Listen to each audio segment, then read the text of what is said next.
warahmatullahi wabarakatuh. Nama saya Adi Muhammad Cesar dari Fakultas Teknik Informatika. Saya akan menjawab soal UTS Etika dan Agama dan Etika. Berikut saya bacakan soalnya. 1. Berikan contoh-contoh peristiwa atau cerita yang nyata terjadi yang pernah kalian jumpai mengenai makna mahabbatullah, cinta kepada Allah. Berikan contoh-contoh yang kedua, berikan contoh-contoh peristiwa atau cerita yang nyata terjadi yang pernah kalian jumpai mengenai makna al-mahabbatu mahabibullah, mencintai perkara yang dicintai Allah. Ketiga, berikan contoh-contoh peristiwa yang nyata terjadi yang pernah kalian jumpai mengenai makna rintangan setan yang pertama, yaitu tidak percaya adanya Tuhan. Yang keempat, berikan contoh-contoh peristiwa yang nyata terjadi yang pernah kalian jumpai mengenai makna rintangan setan yang ketiga, yaitu dosa kecil. Yang kelima, jelaskan apakah seseorang itu dikatakan sudah beriman sebelum datang ujian atau cobaan kepada mereka. Oke, selanjutnya saya akan menjawab pertanyaan-pertanyaan tersebut. Soal nomor 1, saya akan menjawab soal nomor 1. Saya mempunyai seorang teman, Pak. Teman saya ini namanya Burhan. Rumahnya tidak jauh kok dari sini, sekitar 2 km dari sini. Beliau sering mengajak saya atau sering berpergian juga sendiri ke majelis-majelis, terus sholat berjamaah, sering sholat berjamaah di masjid, lalu kemudian mengaji. Lalu kemudian suatu ketika dia mengajak saya untuk pergi ke suatu majelis. Lalu kemudian saya dan dia berangkat. Sepulang dari majelis, saya pun sadar melihat perilaku dia. Makna yang dapat saya ambil dari dia atau pelajarannya adalah bahwa kita diciptakan oleh Allah Subhanahu wa taala untuk mencintai Allah Subhanahu wa taala saja. Terus kita juga sudah sewajarnya beriman kepada Allah Subhanahu wa taala yang mempunyai alam semesta ini. Yang kedua, saya akan menjawab kasus nomor 2. Saya juga menjumpai kasus nomor 2 ini, yaitu saya menjumpainya dengan teman saya. Teman saya ini masih sekolah, anak SMA, dan rumahnya itu 10 rumah dari rumah saya. Ketika itu saya datang berkunjung ke rumahnya untuk bersilaturahmi, ngobrol-ngobrol.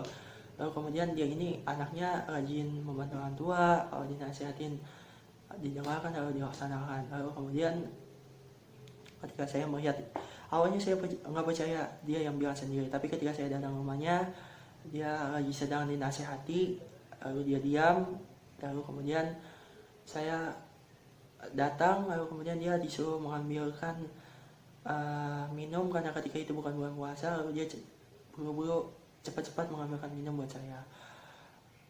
Lalu kemudian habis itu kita ngobrol-ngobrol, dan sepulang dari rumahnya dia juga langsung membantu orang tuanya. Sepulang dari situ, makna yang dapat saya ambil adalah bahwa kita sebagai anak sudah seharusnya patuh terhadap orang tua, taat kepada nurut kepada orang tua, jangan ngebentak, jangan membantah jika disuruh, dan apalagi ridhonya orang tua dan ridhonya Allah Subhanahu wa taala.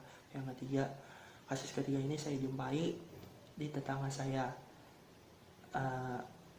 Tepatnya si ibu-ibu, tapi saya lupa namanya siapa. Rumahnya itu cuma beda gang dari rumah saya. Terus suatu ketika ibu-ibu itu meminta sesuatu yang nggak tahu saya apa itu kepada orang pintar katanya, supaya dagangannya laris. Saya coba memberitahukan, tapi beliau tetap ngotot supaya dagangannya laris katanya. Ya udah, sampai akhirnya dagangannya perlahan-lahan semakin hari semakin sepi. Lalu kemudian saya pun akhirnya mengambil pelajaran dan makna dari beliau bahwa tidak boleh seperti itu. Rezeki, jodoh, maut itu datangnya dari Allah Subhanahu wa taala, dan kita hanya berserah diri kepadanya, bukan meminta terhadap orang pintar atau segala macamnya apa itulah. Terus yang keempat, kasus keempat ini saya temui ketika saya melaksanakan sholat zuhur. Saya hendak pergi ke masjid untuk bersolat berjamaah.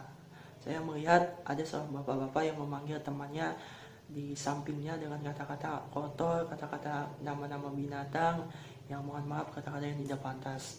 Saya coba menegurnya, malah bapak itu malah tertawa terbahak-bahak. Akhirnya saya mengambil hikmah pelajaran dari situ bahwa makna bahwa mulutmu, harimaumu itu benar, omongan harus dijaga, lisan kita, dan itu emang benar adanya. Yang kelima, saya pikir keimanan seseorang itu dinilai dari ketakwaannya yang pertama. Lalu yang kedua itu bertawakal, berikhtiar, dan bersabar. Jadi ketika Allah Subhanahu wa Ta'ala menguji seseorang dengan cobaan hidup, dengan ujian-ujian berikutnya, lalu kemudian seseorang itu tetap sabar, bertawakal, berikhtiar, beristiqomah sama Allah, insya Allah baru itu bisa dikatakan orang-orang yang beriman. Sekian dan terima kasih. Wassalamualaikum warahmatullahi wabarakatuh.